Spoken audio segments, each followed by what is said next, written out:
주부가 음식을 준비할 때에 어떤 마음으로 준비할까요?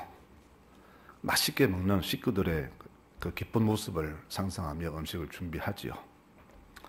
또 이 말씀을 준비할 때에 어떤 모습으로 준비하느냐 하면 말씀을 듣고 또 이렇게 끄떡이며 아 맞다 내가 몰랐었네 깨달았으니 내가 변화돼야지 이런 모습을 상상하면서 말씀을 준비합니다. 그런데 음식을 준비했는데 숟가락 들지도 않고 나가버린다면 그 주부의 마음은 어떨까요?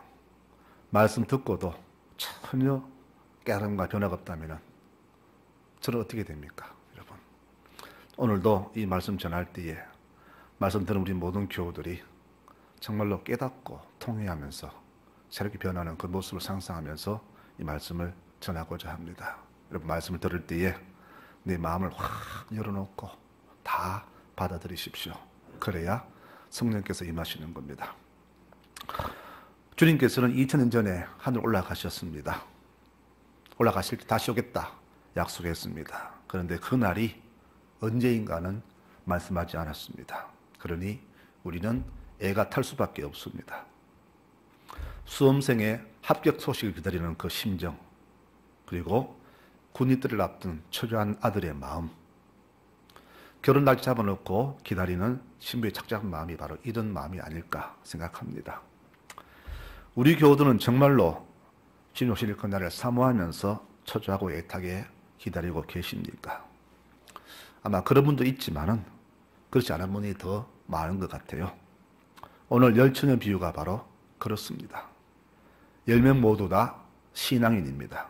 그러나 절반은 주의 오심을 사모하는 교인이고 절반은 그렇지 않은 재림을 신경 쓰지 않는 그런 교인들 같습니다. 등과 기름을 같이 준비한 5명은 설기름 처녀로, 등은 있지만은 기름을 준비하지 않은 5명을 미련한 처녀라고 성경은 그렇게 이름을 붙였습니다. 이 두 부류 모두 다 평소에는 구분이 안 됩니다. 누가 믿음 좋은지, 누가 정말로 신앙인인지 잘 모르지만은 그날을 사모하며 기다린 사람과 그렇지 않은 사람의 결과는 그 날에 금명이 갈리는 것을 보게 됩니다. 이 말씀을 성탄절을 앞두고 오늘 드려야 할 이유가 바로 여기에 있습니다. 사람이요 영적으로 모두어지면은 그 삶에 전혀 근심이 없어집니다. 즉 내가 어떤 처지에 있고 또 내게 무엇이 필요한지 내게 무엇이 불편한지를 전혀 모른다는 말입니다. 문둥병 걸리면은 아픔을 모르기 때문에 살점이 떨어져 나가도 아픈 줄을 모른다고 합니다. 그래서 지금의 이 상태를 우리는 영적 문둥병 걸린 사람들은 아주 행복하다고 내가 복받았다고 착각하며 살아가고 있습니다. 지금 많은 교인들이 이 영적 문둥병에 걸려가지고 현 이 시대와 현재 이 자신이 처한 상태의 심각성을 깨닫지 못하며 살아가고 있습니다. 그래서 오늘 이 열처녀 비유는 이렇게 내가 큰 병에 걸렸어도 전혀 그 사실을 모른 채 편안하다, 행복하다, 걱정 없다는 살아가는 우리들에게 주시는 경고의 말씀이 됩니다. 오늘 끝말에 하신 말씀을 저는 가슴에 새깁니다. 내가 너희에게 말한다. 나는 너희를 알지 못한다. 그러니 깨어 있으라. 너희는 그 날과 그 때를 알지 못한다. 우리에게 주신 결론의 말씀입니다. 그 때가 언제인지 모르면은 우리가 할 일은 극명합니다. 바로 늘 깨어 있는 겁니다. 늘 항상 언제나 신앙인으로서 굳게 서서 말씀대로 살아가는 것이 주의 오심을 사모하는 교우들의 자세가 아닌가 아침에 한번 묵상을 해봅니다. 오늘 말씀 보니까 이 두 그룹의 차이는 딱 한 개입니다. 기름을 더 준비한 사람과 그렇지 않은 이 두 사람의 차이죠. 이 기름 하나 때문에 평생 예수 믿었는데 구원에서 떨어진 것을 보면서 신앙인들이 평소에 어떻게 살아가는가를 이 아침에 다시 한번 깨닫게 됩니다. 그러면 오늘 기름은 무엇인가? 기름이 뭔데 그렇게 사람을 구원 주기도 하고 떨어지기도 하는가? 이스라엘은 날씨가 덥기 때문에 결혼식을 주로 밤에 합니다.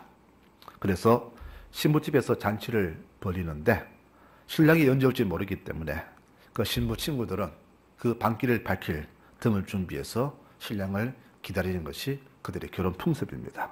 바로 그 덜러리가 바로 오늘 열처녀입니다. 슬기로운 5명은 언제 올지 모르니까 여유있게 기름을 준비했지만 미련한 5명은 그냥 준비하지 않고 있는 기름만 쓰자 하면서 그렇게 있었다는 겁니다. 그런데 문제는 신랑이 일찍 오면 좋은데 밤늦게 도착할 때부터 이때부터 문제가 생기게 됩니다. 미련한 자들은 기름이 떨어지니 좀 달라고 하지만은 이것을 나누었으면 서로 모자라니까 이 기름 살아간 동안에 신랑은 도착했고 잔치집 문은 닫혀버립니다. 나중에 온 미련한 처녀들이 문을 열어달라고 애원했지만은 신랑의 대답은 차갑습니다. 나는 너희가 누군지 도무지 모르겠다. 내가 언제 올지 모르는데 왜 미리 준비하지 않았느냐. 이 한마디로 이 모든 상황을 종결시켜 버리죠. 그럼 기름이 뭔데 이런 사탄이 나는가? 바로 기름은 성령 충만한 모습을 말합니다. 즉 우리 구원받은 사람들이 주님 오실 때까지 신앙인으로서 반드시 지키며 살아야 할 그 모습을 이런 바로 기름이라고 합니다. 신앙생활은 내 의지로 하는 게 절대 아니에요. 신앙생활은 성령의 인도하심으로 하는 것입니다. 즉 이게 무슨 말이냐? 성령께서 이끄신 대로 말씀대로 살지 않는 사람은 주 이름을 안에 불러도 구원이 없다는 그런 말입니다. 나더러 주여 주여 하는 자마다 다 천국에 들어갈 것이 아니요 하늘에 계신 내 아버지의 뜻대로 행하는 자가 들어간다라고 분명히 말씀하셨어요. 누가복음 12장 47절에는요. 주인의 뜻을 알고도 준비하지 아니하고 그 뜻대로 행하지 아니한 종은 많이 맞을 것이요. 무릇 많이 받은 자에게는 많이 요구할 것이요. 많이 맡은 자에게는 많이 달라 한다. 이렇게 말씀하셨어요. 여기에서 정말 무서운 말씀이 주어지는데 알지 못하고 맞을 일을 행한 종은 적게 맞으리라. 이렇게 합니다. 그러면은 알면서도 행치 않은 종은 많이 맞는다는 그런 말이 되겠죠. 우리에게 많이 주셨습니다. 많은 일을 맡기시고 살아가시도록 도와주셨는데 이 받은 만큼 내가 살지 못할 때 주께서 그것을 반드시 계산하신다는 그런 말이 되겠죠. 우리가 주의 뜻을 몰라서 들은 바가 없어서 말씀대로 살지 않는 것은 결코 아닐 겁니다. 우리가 하나님의 말씀을 거역하는 이유는 우리의 교만 때문이 아닐까요? 사람에게 교만이 들어오면은 말씀이 들어오지 않습니다. 그래서 불순종하게 되죠. 그럼 불순종 결과는 뭡니까? 주께서도 그럽니다. 나도 너희를 모르겠다. 너는 내 자식이 아니라는 겁니다. 바로 이 외면이 오늘 마태복음 25장에 나와 있는 3가지 모든 비유에 다 나옵니다.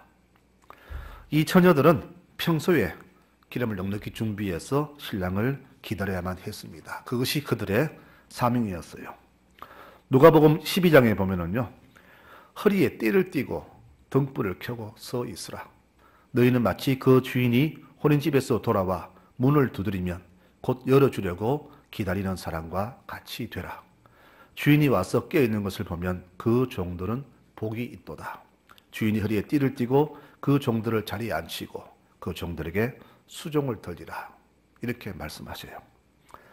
우리가 신앙이면서도 사는 모습이 교인답지 않다면 주께서 우리를 모른다고 하실 겁니다. 이 등이 교회를 상징한다면 기름은 바로 성령입니다. 이 교회는 성령께서 주관하십니다. 인간이 주인이 아니라는 이야기입니다. 그럼 성령이 무슨 일을 하시는가? 하시는 일이 있는데 바로 제일 먼저 우리에게 하나님을 아버지라고 고백하게 하시죠. 로마서 8장에는 성령이 친히 우리의 영과 더불어 우리가 하나님의 자녀인 것을 증언하신다. 우리는 종의 영이 아니라 양자의 영을 받았으므로 우리가 아빠, 아버지라고 부른다. 그러므로 이제 그리스도 예수 안에 있는 자에게는 결코 정죄함이 없나니 이는 그리스도 예수 안에 있는 생명의 성령의 법이 죄와 사망의 법에서 너를 해방하였기 때문이다. 성령께서 우리를 통해서 하나님을 나의 아버지라고 부르게 하십니다. 내 속에 그런 믿음 안 주시면은 하나님을 아버지로 부를 수 없다는 이야기죠. 그렇습니다. 우리가 하나님을 나의 아버지로 부르는 것은 우리가 성령의 인도함을 받기 때문에 하나님을 아버지여라고 부르는 겁니다. 우리가 하나님을 아버지로 부르는 것은 성령께서 그렇게 인도하셨기 때문에, 그런 마음을 주셨고 확신 주셨기 때문에 하나님을 아버지라고 부르는 겁니다. 이게 성령의 첫 번째 사역입니다. 두 번째로는 성령은 또한 우리에게 은사를 주시죠.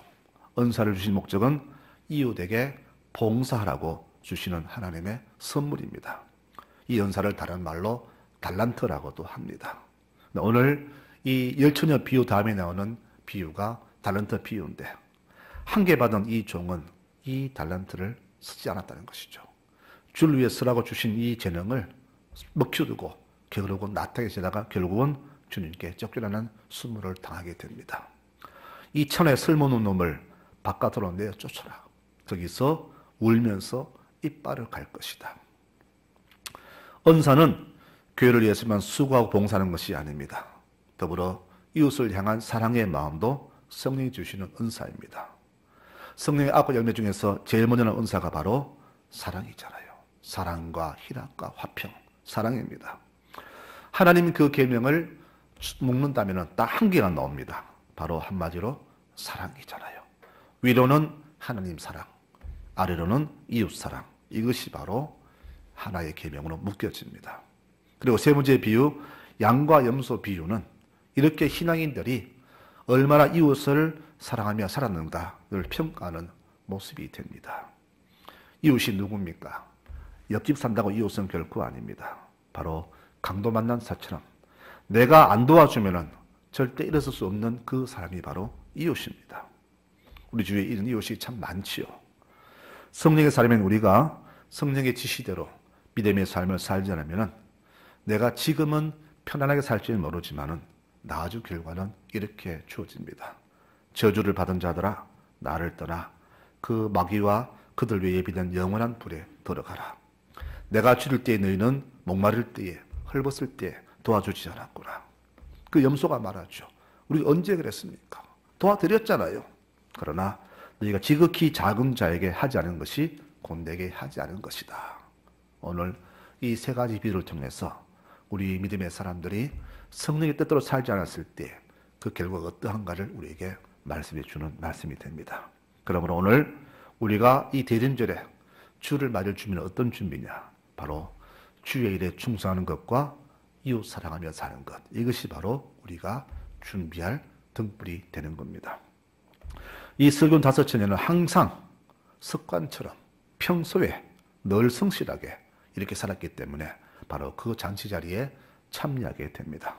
반면 미련한 5처녀와 한 달을 더 받은 게으른 종, 그리고 좌측의 염소, 이 무리들은 하나님 부르기도 하지만은 교회에 발걸음을 하지만은 말씀대로 살지 않은 자들의 결과가 어떠한가를 보여주는 그런 결론이 되겠죠.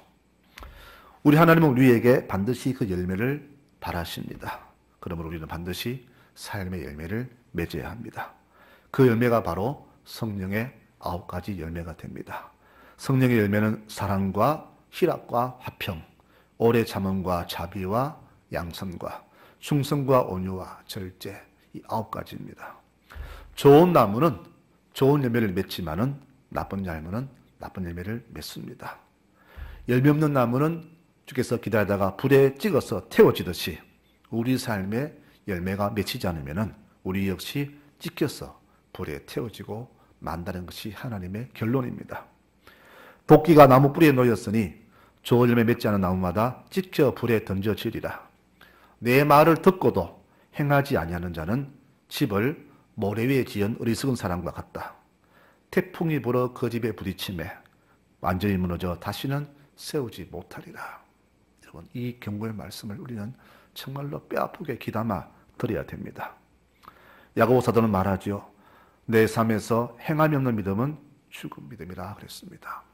우리의 믿음이 과연 살아있습니까? 아니면 죽은 믿음입니까? 죽은 믿음은 생명이 없으므로 구원도 없습니다. 우리는 이 사실을 가슴 깊이 새겨야 됩니다. 성령님은 살아계신 하나님이십니다. 그분은 움직이신 분이십니다. 행동하는 분입니다. 그리고 우리에게 인생의 열매를 반드시 바라고 계십니다. 그래서 지혜로운 성도는 바로 주님 오실 때까지 이 성령 인도함 따라서 말씀대로 향하며 사는 성도가 바로 지혜로운 성도가 되는 겁니다. 운전을 하다 보면 늘 걸리는 것이 카메라죠. 속도 위반 카메라 때문에 재빨고는 많이 물었는데, 그런데 자동차에 이상한 기계가 달려 있습니다. 바로 내비게이션입니다. 이 내비게이션은 500m 전부터 카메라를 알려주죠. 500m 전방에 카메라가 있습니다. 이렇게 아주 상냥하게 예쁜 아가씨 목소리를 알려줍니다. 신나게 달리다가도 그 경고에 속도를 줄이지 않습니까? 또 이 카메라는 가까워질수록 더 경고음을 더 자주 울리게 해줍니다. 주님께서는 마지막 날에 대해서 성경 전체에 미리 다 경고해 주셨습니다. 말세의 징조는 이렇다. 전쟁과 기근과 지진과 사랑이 식어가고 사람 간에 질투와 분란이 생긴다. 이것이 바로 말세의 징조라고 했습니다. 우리는 이 모습들을 오랫동안 봐왔기 때문에 그냥 시대가 그렇니 또 뭐 자연현상이니 이렇게 그냥 치부해 버립니다. 그래서 말로는 말세라 이렇게 말하지만은, 그리고 재림 이야기도 그냥 교회에서 하는 말로만 그렇게 듣고 넘어가 버리잖아요. 이렇게 하다가 망한 사람들이 바로 노아 홍수 때 거짓 시대 사람들 아닙니까? 우리 하나님은 하신 말씀은 반드시 지키시는 분입니다. 천지는 없어져도 내 말은 결코 없어지지 아니하리라. 여러분, 그렇습니다. 성경에는 반드시 심판이 있다고 우리에게 말씀하십니다. 주님 오시는 그 날이 바로 심판의 날이 되는 겁니다. 우리가 이 날을 왜 준비하며 기다려야 되느냐? 주님 오실 때 그분은 만물을 심판하시기 때문에, 누구도 심판에서 자유롭지 못하기 때문에 우리 바로 이 날을 준비하며 기다려야 되는 겁니다. 어떻게 기다려야 됩니까?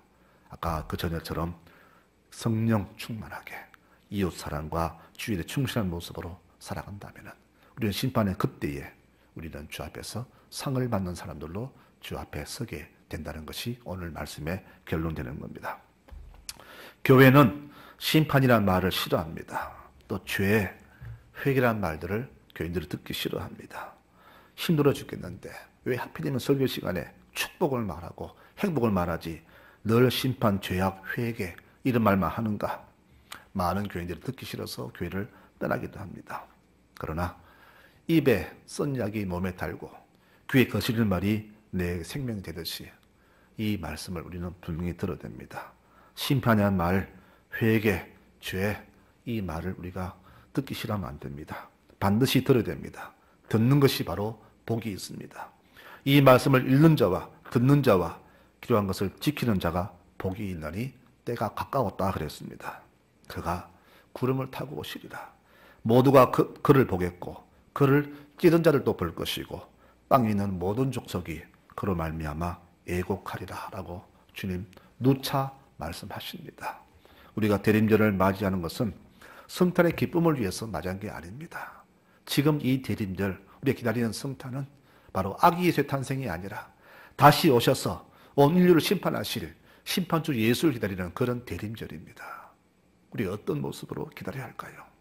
동방 박사처럼 별을 보고 찾아와서 예물 드리는 준비가 아니라 가슴을 치고 애곡하면서 내가 믿음도 살지 못했음을 치고하는 그런 모습으로 사는 것이 바로 대림절 모습이 아니겠습니까? 기름을 준비하지 않은 처녀는 평소에도 하나님 말씀을 아주 가볍게 여긴 사람입니다. 뭐 그러지 했죠. 그리고 한 달에서 받은 종도 바로 주신 사명을 게을렀습니다. 핑계는 많잖아요. 내가 이때 주의 일에 누가 될까 봐 싶어서 제주 없는 제가 무슨 일을 합니까? 바빴어요. 먹고 사느라 자식 때문에 이런 핑계를 참 많습니다. 여러분, 지금은 핑계 될지 모르지만 그날 주 앞에서는 핑계는 절대 통하지 않습니다. 그러면 5개 받은 사람, 2개 받은 사람은 핑계가 없을까요? 똑같은 조건인데 왜 그런 핑계를 댑니까? 그리고 좌측의 염소는 자기만 사랑하고 자기 가족만 사랑하고 이웃의 아픔과 고통을 외면한 그런 외식한 자의 표상을 우리에게 보여줍니다. 주께서 바라시는 모습은 이 모습이 아닙니다.